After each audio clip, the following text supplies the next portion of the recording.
Yeah, Dr. Yang, situation is pretty better here as compared to what it was a couple of months ago. So what about your end? At your end, everything is fine now? In Hong Kong, the local case is already zero in the past 2 months. We don't have Oh, a that's local wonderful. case. That's wonderful. So basically, we wear a mask and we go everywhere. We also have Okay. a face-to-face teaching. Okay.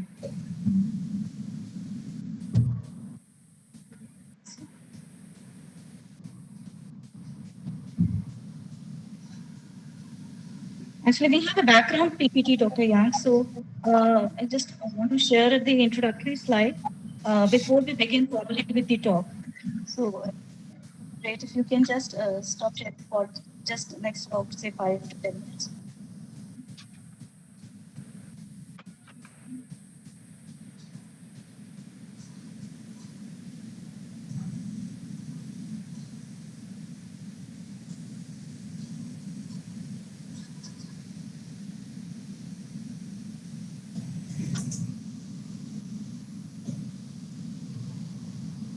Yeah, Dr.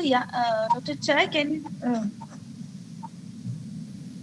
just stop the screen sharing for 5 minutes so that Okay, listen okay, sure, properly and clear? sure, no problem. No, no, it's perfectly all right. It's okay.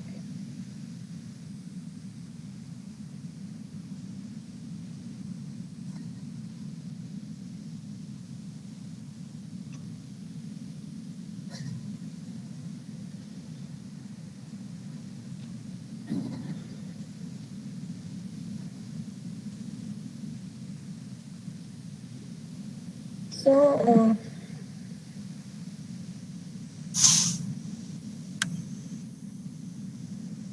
I think we can start the talk. Actually, my laptop is just shut down because of power cut, a sudden power cut. So can we wait for another 3 4 minutes?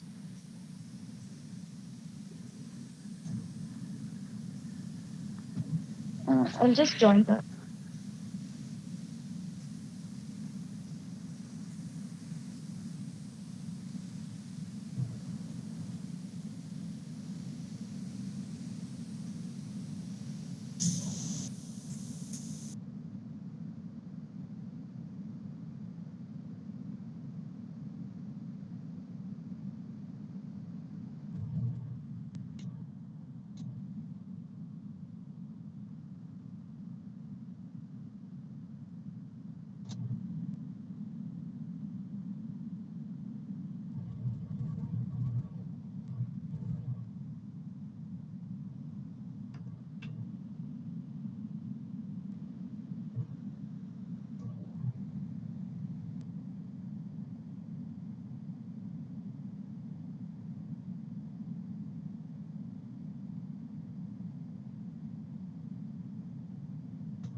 Sneha and Himani, should we start now? It's already 11:07. Yes, ma'am. Actually, Sneha ma'am has joined Yeah, back. just 1 minute because my system would shut down, so it has just restarted. So there's a background slide which we want to share Sure. at the beginning.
Should we start the talk right now? Just 1 minute, Dr. Yang. Just a minute. Okay. Mm.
Yeah, Dr. Yang, can you Yeah. please can I want to share a slide, introductory slide. So I just request you to, if you possible, you can stop screen sharing for a Okay. while. So should I stop share the? Right. Okay. So let me stop. Yeah, thank you very much. Apologies for the delay due to uncertain technical glitch from my end. So I'm just sharing the screen.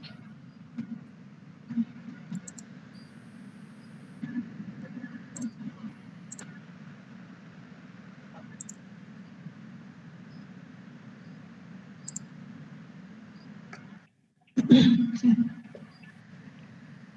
very good morning to everyone present here. I, Ritika, on behalf of Instrumentation Department, Shahid Rajguru College of Applied Sciences for Women, would like to welcome our guests of honor, Dr. Yangchai and Dr. Harsupreet Kaur.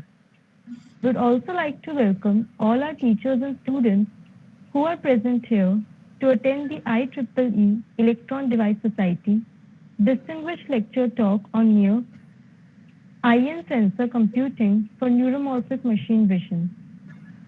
I would request all participants to please keep their mic on mute during the session. You all can post your queries in the chat box. Recording of the session is strictly prohibited. Now, I would like to request our teacher in charge, Dr. Daya Bhardwaj, to welcome the guests and give a brief introduction about the Department of Instrumentation. Thank you, Ritika. Good morning, one and all. On the behalf of Shahid Rajguru College of Applied Sciences for Women, University of Delhi, I welcome all the participants to this IEEE Distinguished Lecture Talk on Neo and Sensor Computing for Neuromorphic Vision.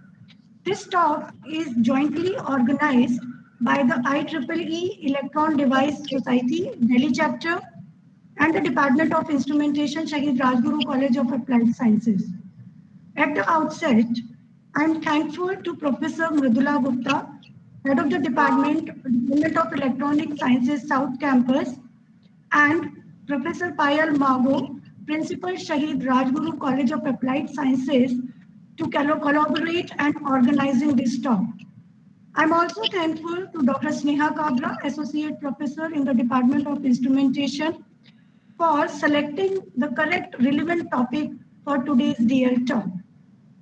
In the capacity of teacher in charge of Shahid Rajguru College of Applied Sciences for Women, I would like to extend a warm welcome to today's distinguished and eminent speaker, Dr. Yang Chai, Associate Professor in the Department of Applied Physics, the Hong Kong Polytechnic University. I would like to welcome our special guest, Dr. Harsupreet Kaur, Assistant Professor in the Department of Electronic Sciences, University of Delhi, and also the Secretary of IEEE EDS Delhi chapter.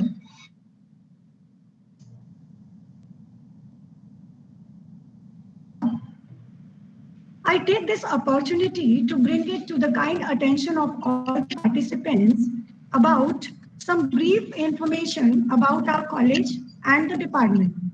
Shahid Rajguru College of Applied Sciences for Women was established during the year 1989. It's a constituent college of University of Delhi.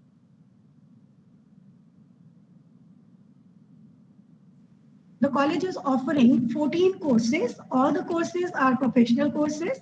To name them, we offer BSc honors. All the programs are undergraduate programs. We offer BSc honors instrumentation, electronics, computer science, food technology, biomedical sciences, chemistry honors, mathematics honors, statistics honors, Bachelor of Management Studies, Bachelor of Finances, and a BA program in psychology. Our college is accredited by NAC with grade A, and I'm extremely happy to announce that in the current NIRF college ranking, our college got 37th rank among all the colleges all over India.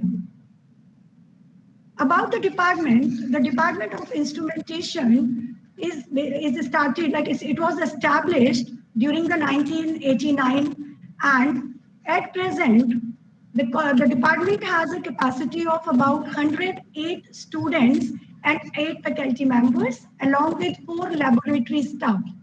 All the faculty members of the departments, they have interdisciplinary expertise. To name the few, the faculty is equipped with skills of analytical instrumentation, biomedical instrumentation, industrial instrumentation, microprocessor, control systems, digital electronics, in all the area of instrumentation.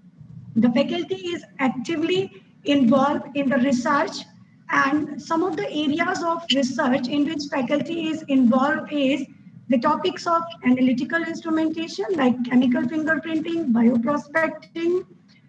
In the area of digital electronics, the faculty is involved in the research topics on modeling and simulation of advanced devices for biosensing and their digital circuit applications, the cryptography, network security, Internet of Things, sprintronics, memory devices, and they are publishing many research papers in the reputed journal. The department is well equipped with all the infrastructure. We have sophisticated laboratories like analytical instrumentation laboratories having the instrument like high performance liquid chromatography, gas liquid chromatography, FTIR, Carl Fisher titrator, along with the instruments of UV visible spectrometry meter and the flame photometer.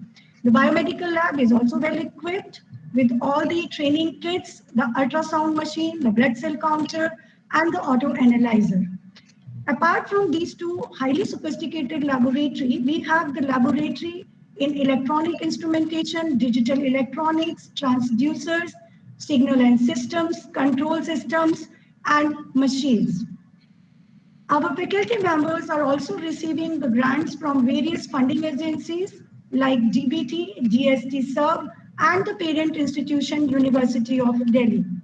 Our alumni are well placed in leading industries like TCS, Wipro, Sun Pharma, Jubilant Organosis, Mankind Pharmaceutical, Daba Pharmaceutical, to name the few, along with the international organizations like UNCC. As we are offering the undergraduate course, many of our students, they are pursuing higher studies and they are well accepted in many national and international universities. As a part of our teaching learning process, the department is organizing various technical events like we normally organize Vyakyan, which is a series in which we invite eminent speakers from the industry and research institutions and various academic institutions to share their view and their expertise along with the faculty and the students of the department. Then we have a series of coalescence, which is a collaborative effort by the department.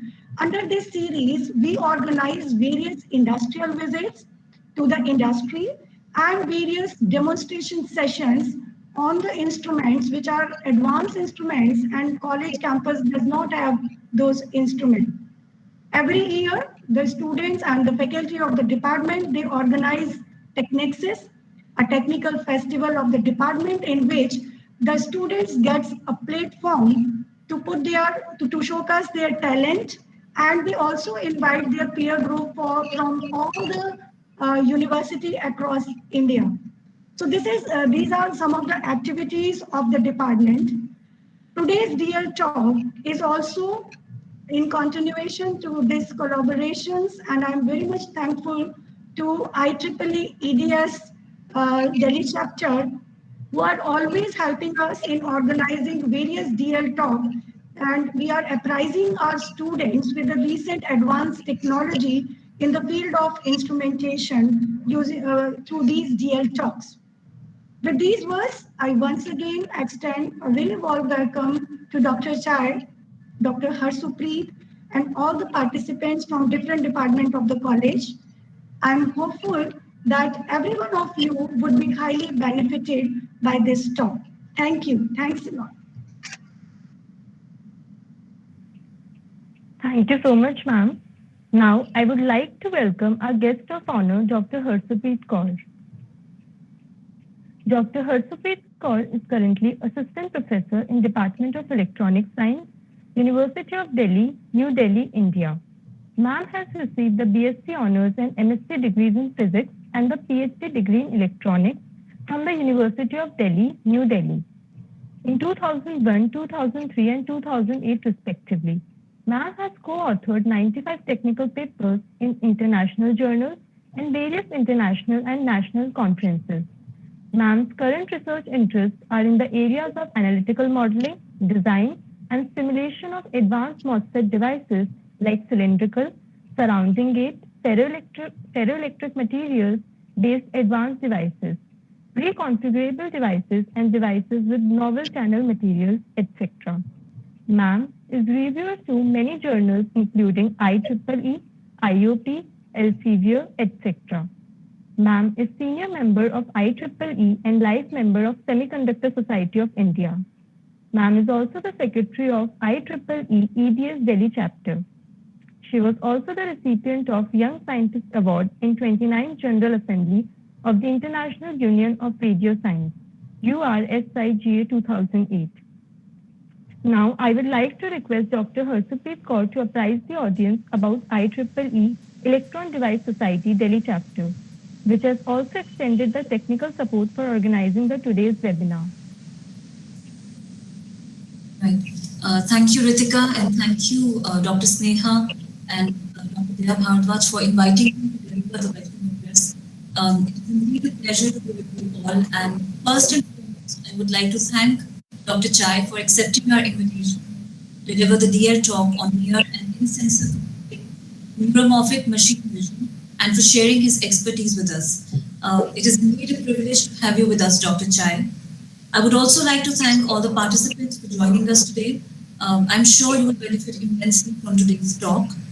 I would also like to take this opportunity to thank Dr. Sneha, Dr. Deya, Dr. Yogesh, and other faculty members at Department of Instrumentation, Shahid Rajguru College, who have been very actively organizing various technical activities. And as Ritika mentioned, I would also like to take this opportunity to apprise all the participants about the IEEE Electron Devices Society Delhi chapter. So the Delhi chapter of Electron Devices Society was formed in January 2007 with Professor R.S. Gupta as its founding chairperson. And currently we are headed as by Professor Mitra Gupta, who is the current chairperson. And since then we have come a long way, and we have grown tremendously, both in terms of membership and the number of activities that are being organized. At present, if I can remember correctly, the EDS Delhi chapter has a total strength more than 131 members, and the number comprises 170, 3 live senior members, 22 senior members, 51 members, and over 55 SSC student members or members. The chapter has seen a substantial growth over the last few years, and we have been actively promoting activities both in the technical and the humanitarian field. This is also evident from the fact that the chapter has also been awarded the Best Chapter Award twice, first in the year 2013 and then for the second time in 2017. In fact, I would also encourage you all to become IEEE members and also join the EDS chapter as it opens new avenues for career growth and provides a good opportunity to learn, interact, collaborate, and it also leads to networking opportunities in and across various chapters. So I think it is. And with these words, I welcome you all once again to the IEEE on inner insensitive.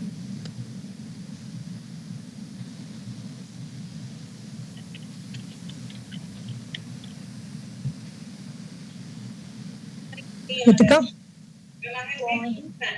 Thank you so much, ma'am, for telling us the benefits of joining IEEE membership and IEEE EDS Delhi chapter. We also have with us our esteemed guest, invited speaker of today's webinar, Dr. Yang Chai. Dr. Yang Chai is an associate professor in Department of Applied Physics.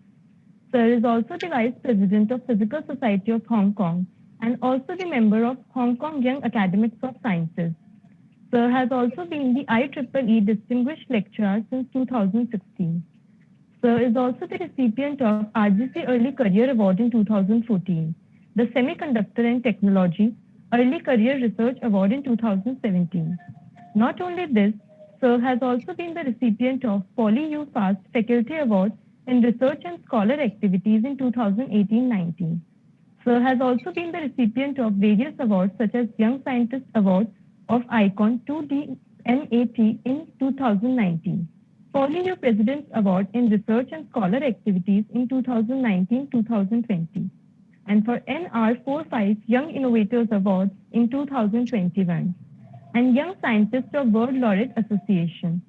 Sir is currently focusing on research on emerging electronic devices.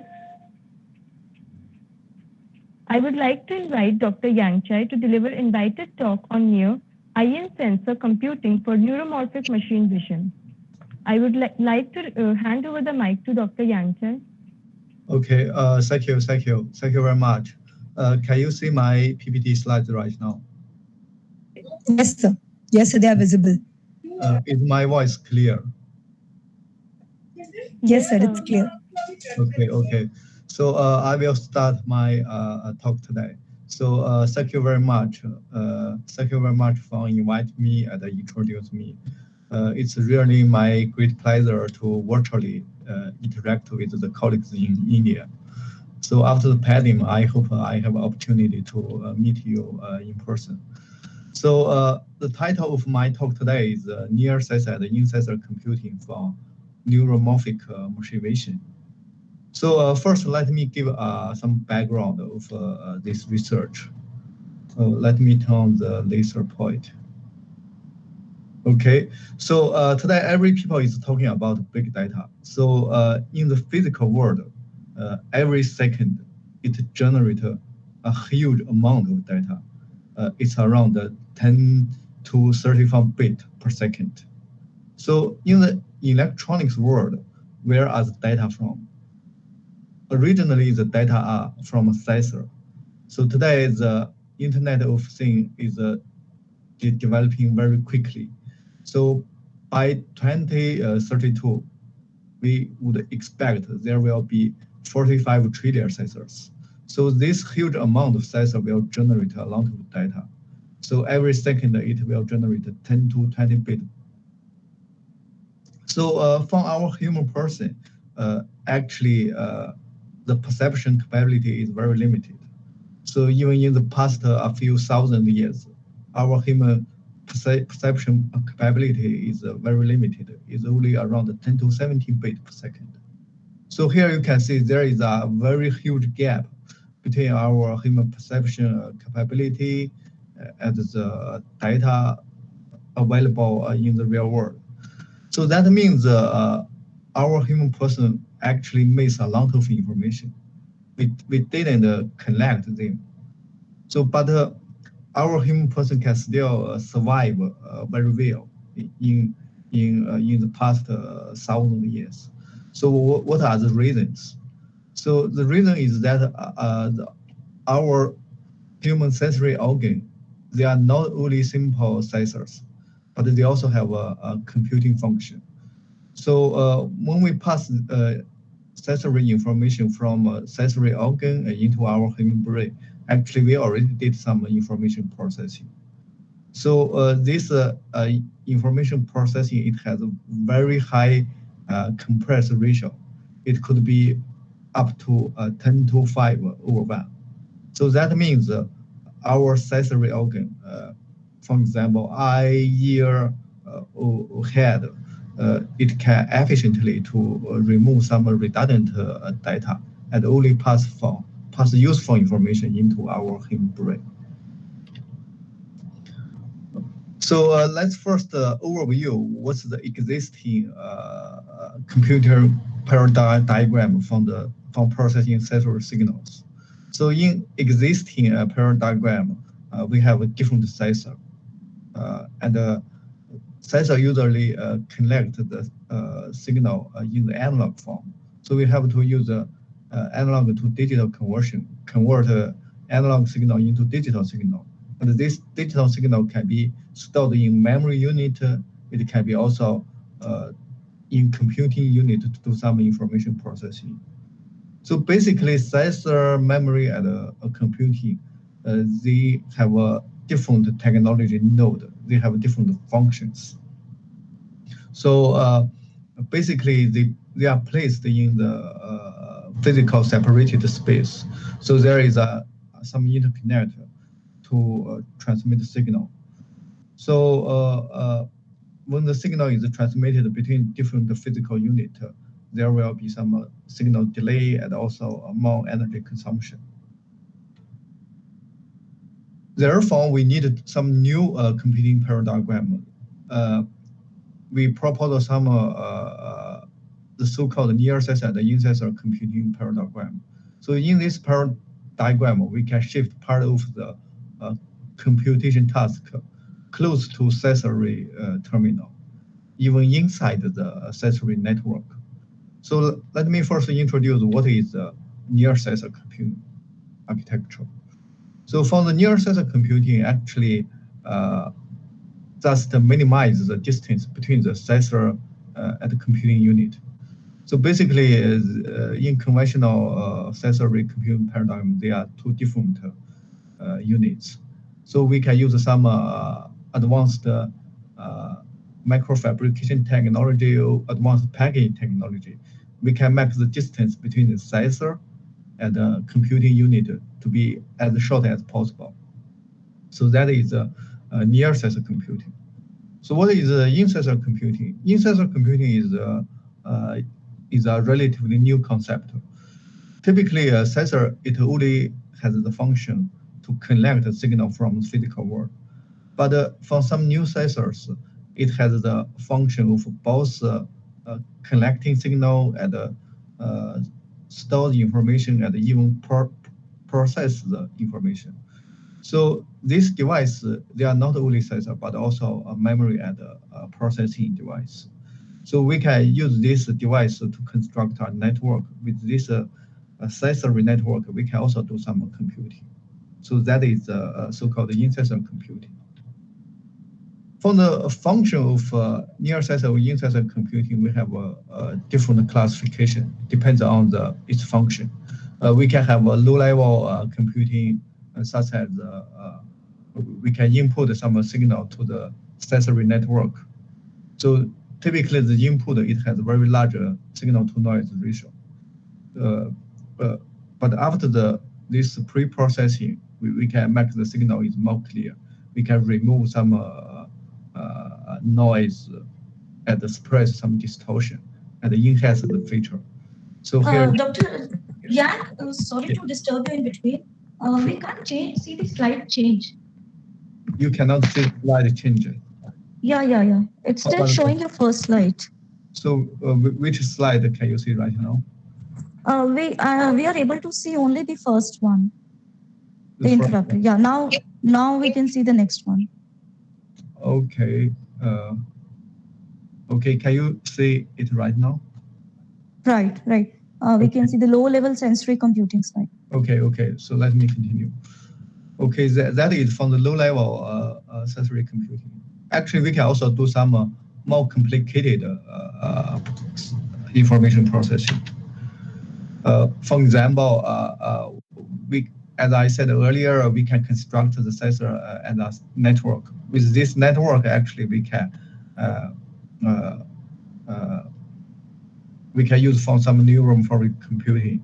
So we can input different sensory signal like light, sound, even gas and pressure. So this sensor, this physical stimulation can be converted into electronic signal. And this electronic signal can be processed inside this sensory network. Then we can recognize, we can do the classification, the even localization. This function is more advanced.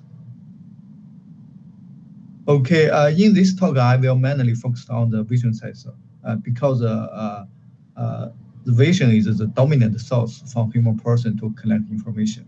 Over 80% of information from human person actually are from vision sensor. But from the vision sensor, from the conventional image sensor, we have a few big challenges. The first one, with the resolution is higher and higher, the frame rate is higher and higher. For image sensor, it generates abundant data.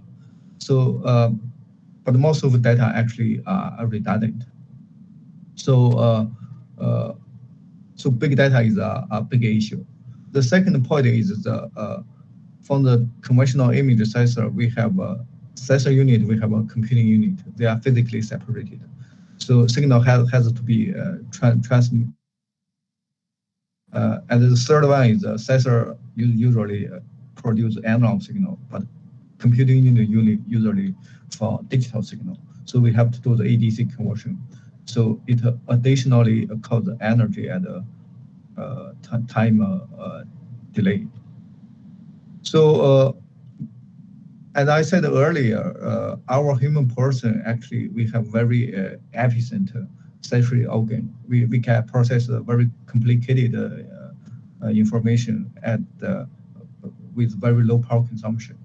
So, for example, this is a human eye. Human eye for the vision.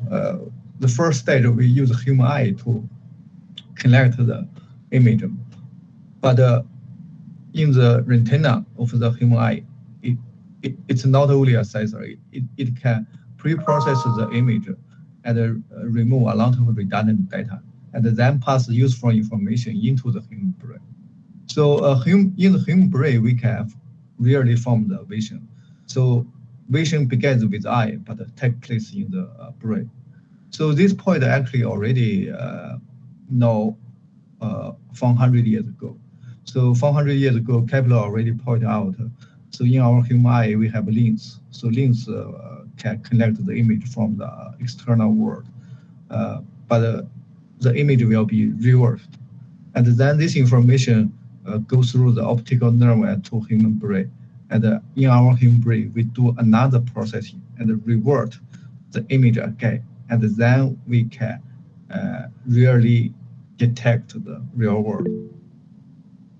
So for the vision, it's not only sensing but also computing.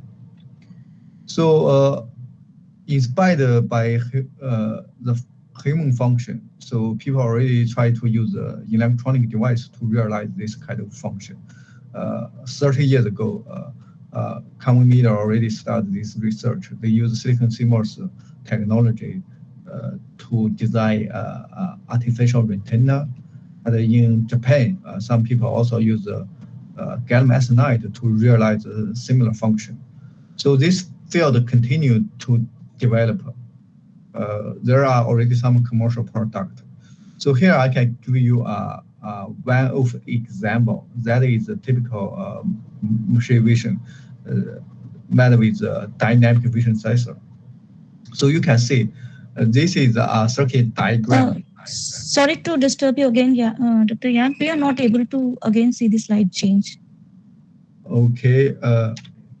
So maybe you can switch to full screen and then try. Okay. So if I don't use the full screen, can you see it clearly? Now we can see. Yeah. Now we can see the circuit, the pixel circuit of dynamic vision sensor. Okay. Then I switch back to the full screen. Okay. Should I stay in this way? So you. Yeah, we can see this slide of pixel circuit of dynamic vision sensor. Yeah, I guess when we use full screen, there are some problems. But if I don't use a full screen, can you see it clear? Yeah, we can see it clearly. No issues. Okay. The only thing is, I think in between the slide changes. Not visible. Yeah, it's not there in between. Okay. Okay. So here you can see this is a circuit diagram for one pixel in the dynamic vision sensor. You can see there are a lot of transistor, capacitor, and resistor. So the circuit is very complicated. The power consumption is very large, and the speed is not very high. So in our research, we try to simplify. We try to use some new hardware to simplify the circuit, to reduce the power consumption and increase the speed. So here we try to design new device. Here we call it optoelectronic random access memory. So this is different from the conventional image sensor, also different from the typical RAM. For the conventional image sensor, when the light goes inside, it will produce some optical current. But after remove the light, the current will drop immediately. That is from the image sensor.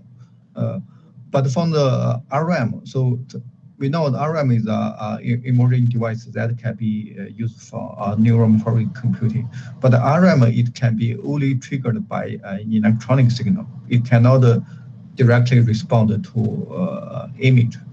So here we design a new device, the ORAM. Actually, it combines the function of both image sensor and RAM. So what is the ORAM? So from the ORAM, when the light go inside, it will generate the photo current. But even when the light is removed, it can still keep the information. So exhibit non-volatile characteristics. So that means the information can be stored in the device. If the information can be stored in the device, then we can have opportunity to do the processing. Okay, so there are a lot of optoelectronic material allow us to detect the optical signal. But in our work, we choose transition metal oxide because this material is a typical photochromic material. And also, this material is compatible with the existing IC technology. So here you can see when we deposit thin film on the substrate, it looks originally it looks transparent. But when we use UV light to do the stimulation, the color of the thin film is changed to the dark blue. So if the color is changed, that means the optical absorption is changed. If optical absorption is changed, that means the band gap of this material is changed.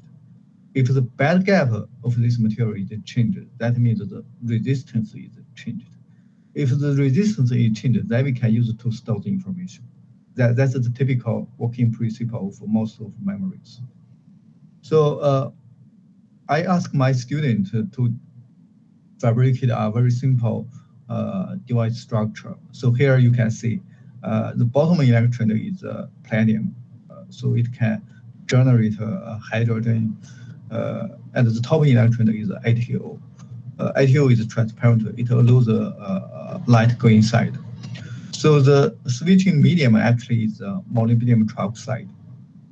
So this is a typical photochromic material. So you can see before the UV stimulation, it exhibits a high resistance state.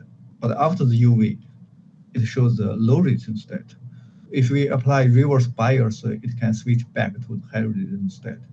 So you can see the power switching. We can switch low resistance state, high resistance for many cycles. So what's the switching mechanism of this device? So this is not very new. People already studied it many years ago from smart window application. You can see when the thin film is deposited, it looks transparent because of the valence state of molybdenum in the as deposit film, it exhibits valence state of 6.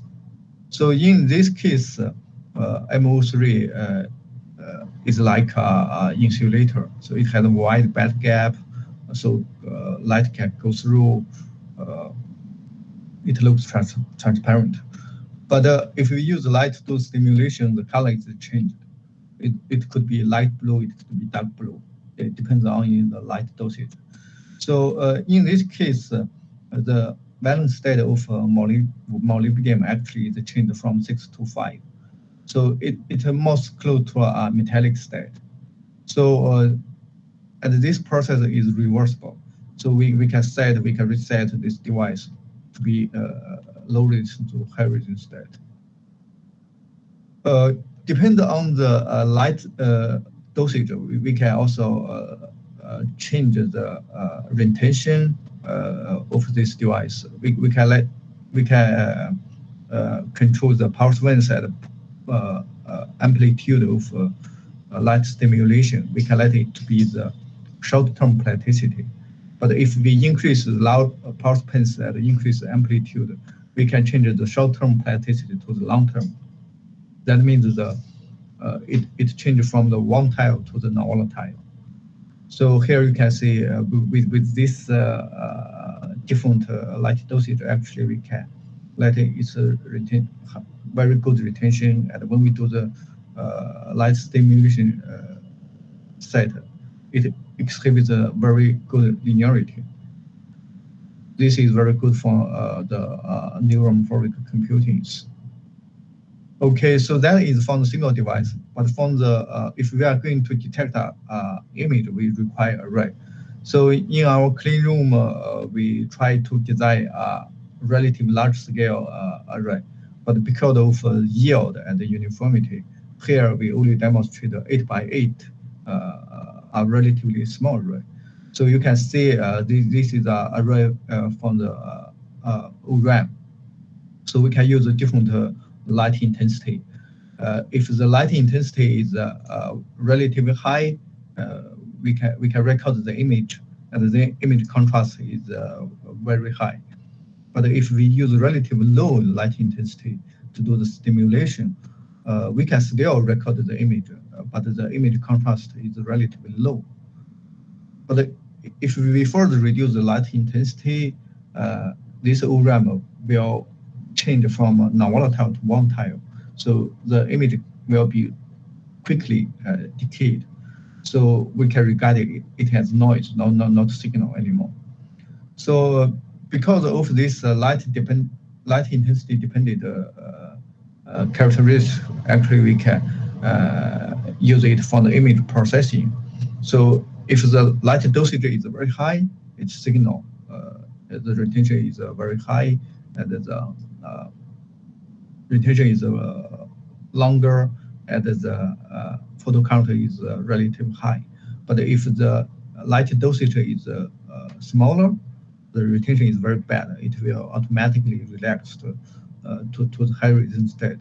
So in this way, this device has a self-adaptation function to improve the image contrast. So this is the pre-processing for an image. But if you are going to do the more complicated image processing, we have to use some unit. So here we adopt another array that is met with RAM.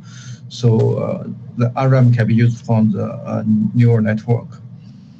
So here we construct a new database. Because our array is relatively small, we cannot process MNIST database. So here we just we can recognize a few letters. So it can generate some background noise. And when we use the ORAM array, it can efficiently improve the image contrast. So when we use the RAM array to do subsequent complicated processing, the image recognition accuracy is significantly increased, and the efficiency is also increased. Okay, so from this function, actually this is a relatively low-level processing. So the input signal is a sensory signal, the output is a still sensory signal, but the image contrast is better. So it's help us to do more complicated image recognition. So the second function is, can we use the sensory network to do high-level neuromorphic vision processing? The answer is yes. Early last year, there was a paper published in Nature by Thomson Muller. So this work is not done by me. In this work, they use a WSE2. This is a typical two-dimensional atomic crystal. So here they fabricated a split gate photodiode. So they use two different gate voltage. One is positive, the other is negative. So when they apply positive, it's p-type. Negative is n-type. So they can construct a pin diode. So when the light goes inside, it will generate current. But they can also use a gate voltage to change the polarity. they can reverse the positive and the negative. So the current direction can be reversed. So in this way, they construct a 3 by 3 array. So each pixel it consists of 3 photodiodes. One is a positive photo count, the other is negative photo count. The middle one is between them. Then they can use get voltage to control the photo responsivity of this diode. So they connect this device together to form a neural network that they can do the supervised learning for classification. They can also do the unsupervised learning for the autoencoder. So because they use this sensory network to capture signal and process signal simultaneously, so the speed is very, very fast. It could be as small as a nanosecond. For conventional image sensing and processing system, we usually use some interconnect to connect two different physical units. So data has to be transferred. So the speed is relatively slow. But in this work, they demonstrate a nanosecond image recognition. It's very fast. So I'm went over the review of this paper. After this paper is published, the editor of Nature asked me to write a view on the development of this field. So when I write this article, we first proposed the concept of in-sensor computing. So we know the in-memory computing very well. For the in-memory computing, we can use Ohm's law to do the multiplication, and we can use the Kirchhoff current law to do the accumulation. So with this function, we can do the vector multiplication. So the computing can be accelerated. So that is a typical principle from the in-memory computing.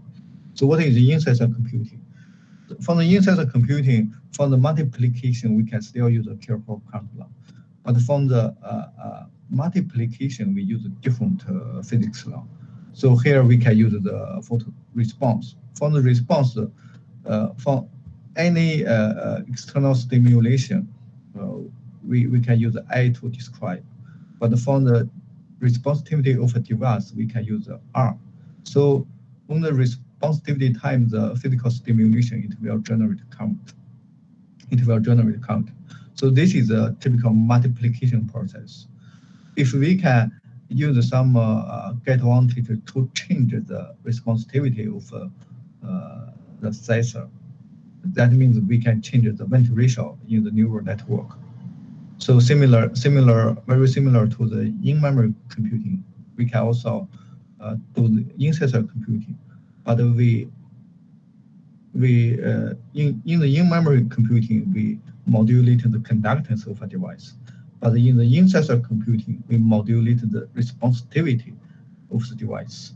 So the stimulation could be very different. It could be optical signal, it could be mechanical signal, it could be chemical, electrochemical, even biological.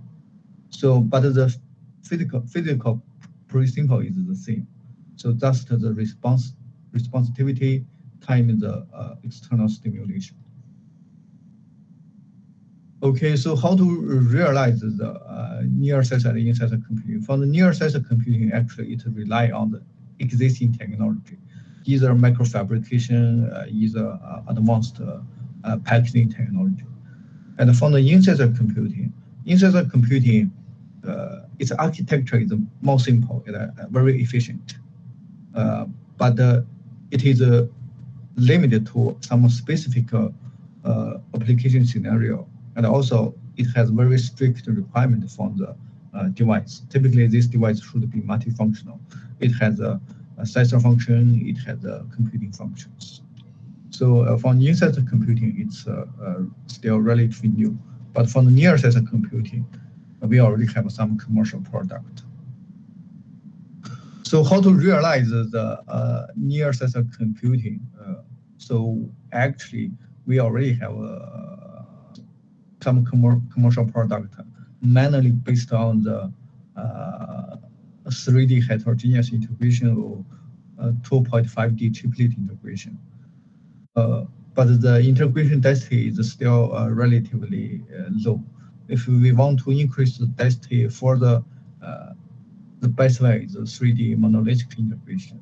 But it has a very strict requirement on the processing temperature and also heat dissipation. But of course, this is has a very high performance, very high integration density. Okay, the last part in this talk is still about vision, but we are going to talk about the other function, that is vision adaptation. So what is vision adaptation? In our real world, in our environment, actually we can experience a very wide range light illumination. Under sun, it's very bright. When you go inside the dark room, it's very dark. So the brightest and to the darkest, the dynamic range is over 160 dB. In existing silicon CMOS technology, for example, silicon photodiode, its dynamic range is only 70 dB. So that means from the existing silicon CMOS technology, we can not fully catch the brightest and the darkest information. So in our human eye, we also have a photoreceptor, a root cell and a cold cell. This photoreceptor, its dynamic range is close to the silicon CMOS pin diode. Its dynamic range actually is very small. It's just 40 dB. But our human eye actually can adapt to very bright and very dark situation. So for example, this is a photopic adaptation, and this is a scotopic adaptation. So when you go from the dark room to a bright illumination, you can in the initial state you cannot see it clearly, but after some time, it can do the adaptation and allow you to see the image more clearly. And the scotopic adaptation. So when you go from a bright condition to dark room, you cannot see, but after a few minutes, you can still see because there is a adaptation process. So from the adaptation process, it sacrifices the speed, but it enlarges the dynamic range. It enlarges the dynamic range. So so from the adaptation, actually we already have a well-established law, that is Weber filtering law. Weber law, you can see the minimum increase of the stimulation, which will produce a perceptible increase of sensation, is proportional to pre-exist stimulation.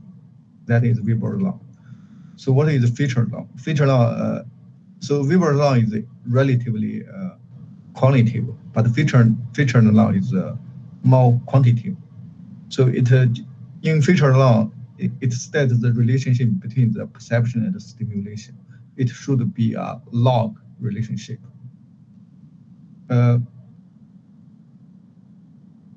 Filter actually is Weber's student. So Weber teach this law to Filter, but Weber didn't publish. So Filter summarized this physics law.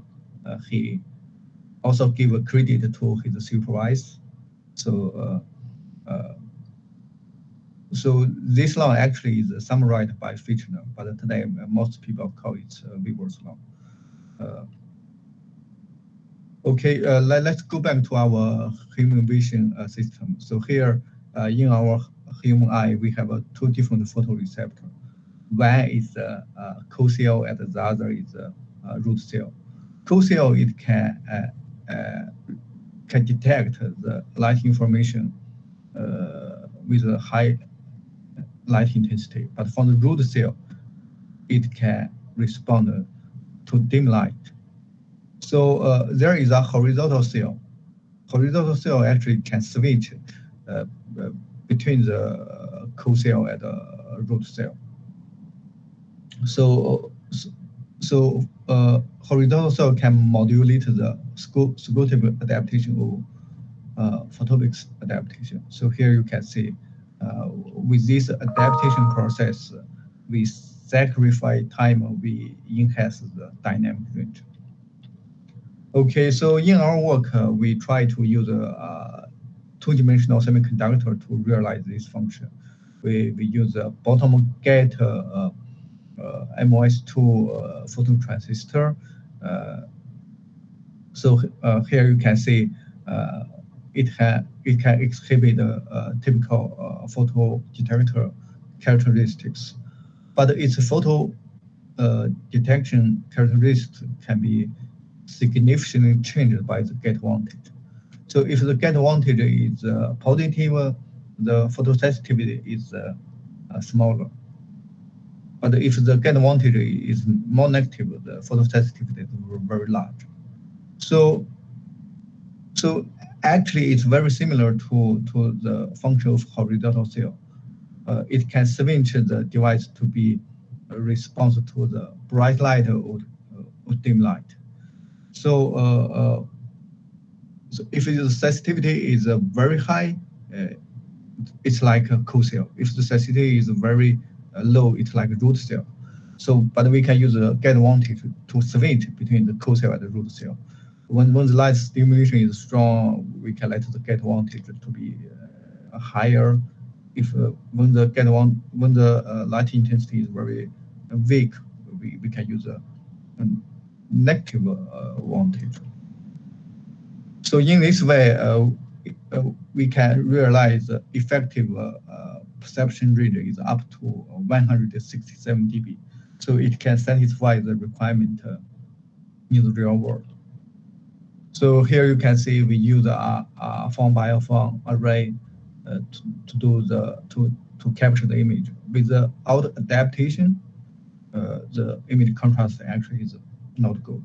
But if we apply gate voltage, we do the adaptation process, the image contrast is very good. Okay, so here we can use we can apply different gate voltage to realize both scope adaptation and photopic adaptation. You can see the image contrast is significantly increased. So after the image contrast is increased, then we connect to the neural network to do the recognition. You can see with this adaptation process, the image recognition accuracy is significantly increased, close to 100%. Okay, so we also try to do a more complicated functions. So we construct we use MS to on single 2-inch wafer. We construct both photoreceptor and a DRAM, fire, and also a processing unit. We realize a monolithic chip with 620 pixels. So we can also realize from the artificial machine vision functions. So a quick summary. So machine vision is a very hot research topic, but we need some emerging electronic devices that allow us to process the information more effectively. So here we introduce near-sensor and in-sensor computing paradigm to efficiently extract and process information. So this research area require both new material, device, circuit, and even algorithm and architecture people to work together. So I think I should stop my talk here. I would like to take a couple of questions. Thank you very much.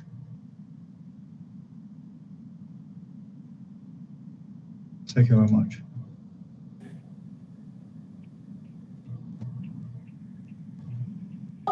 Ritika? Yes, ma'am.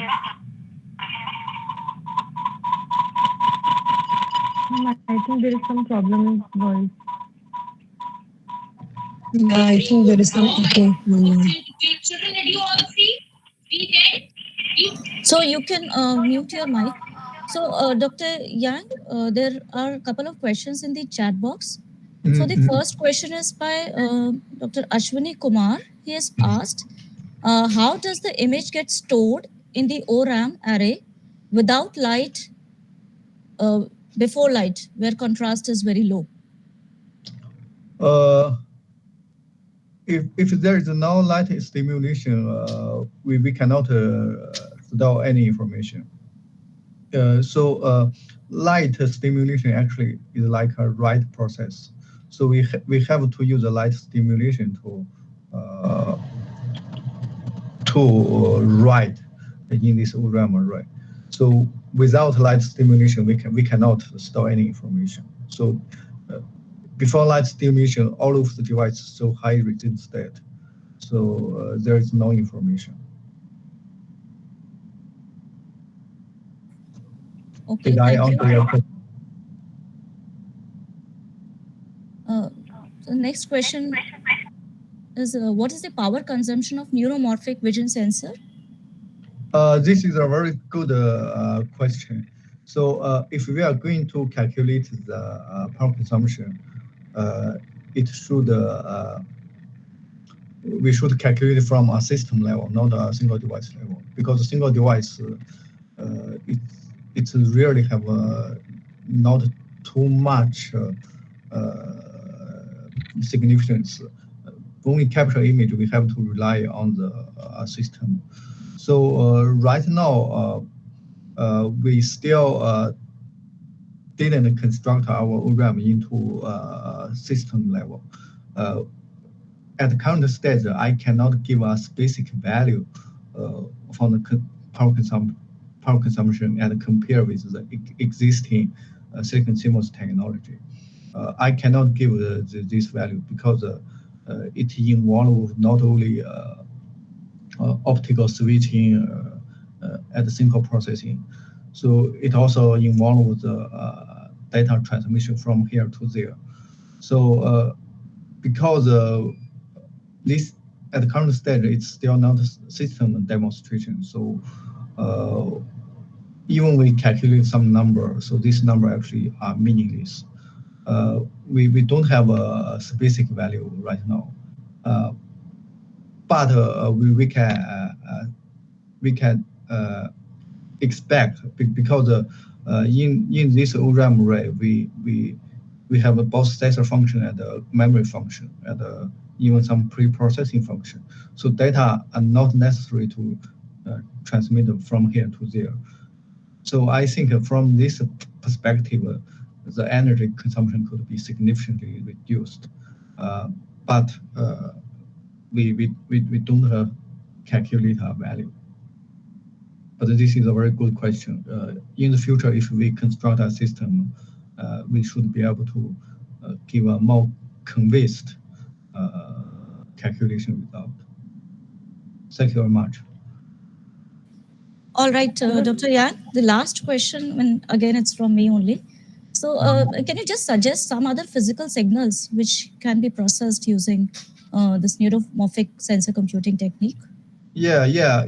This is also a very good question. So as I show in this slide from the in-sensor computing, from the numerical sensor, it will work not only from the vision sensor, but also work from pressure sensor, and also from some physiological sensor, and even acoustics, and even some electrochemical. So as long as your sensor, its responsivity can be modulated by some way, you can use it from the in-sensor computing. So as long as you have this kind of relationship. So as far as I know, some research already demonstrated this in-sensor computing use a processor by a person in Singapore. And also in Korea, a scientist use ECG sensor. It can monitor some physiological signal and combine this sensor with the RAM. They can do the in-sensor computing. But in the future, and also even some chemical sensor do more new functionality. Okay, thank you very much, Dr. Yang. So with this, I would just like to again present a vote of thanks. So I'm really thankful to Dr. Yang Chai for taking out time and giving us such an insightful talk on the low level and high level neuromorphic vision. And I'm sure that all the participants must have been benefited out of it, and especially those who are working in this area. And with this, I would also like to extend my thanks to IEEE EDS Delhi chapter for providing the technical support for carrying out this activity. The chapter chair, Professor Pradula Gupta, the chapter past chair, Professor Aris Gupta, and Secretary Dr. Harsupreet Kaur, who took out her precious time and joined us in this session. Along with that, I would also like to thank all the members, staff members of the college, my colleagues, especially Dr. Ms. Himani Dua, Dr. Yogesh Pratap, TIC, Dr. Daya Bhardwaj, and all the attendants who have participated in today's talk. Thank you very much. Thank you. Thank you, Dr. Chai. Thank you very much. So we can close the session. Okay, thank you. Thank you. Ma'am, now I would like everybody to switch on their camera for the group photograph. Okay. So, Dr. Chai, we would like you to switch on the camera for a while. We want to take a group photograph. Yeah. Sure.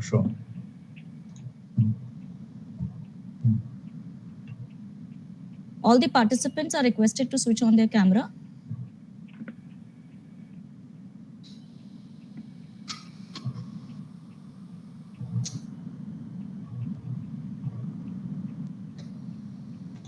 Participants, please switch on the camera so that we can take a quick group photograph.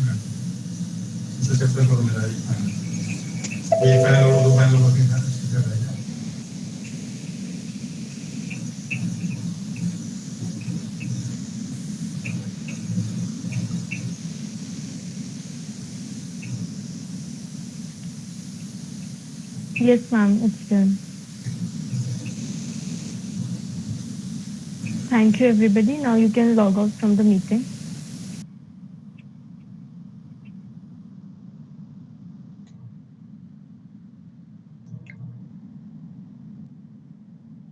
Okay. I will just send the feedback form as you mentioned. So I will just upload it on vTools. Okay. Thank you very much. Thank you.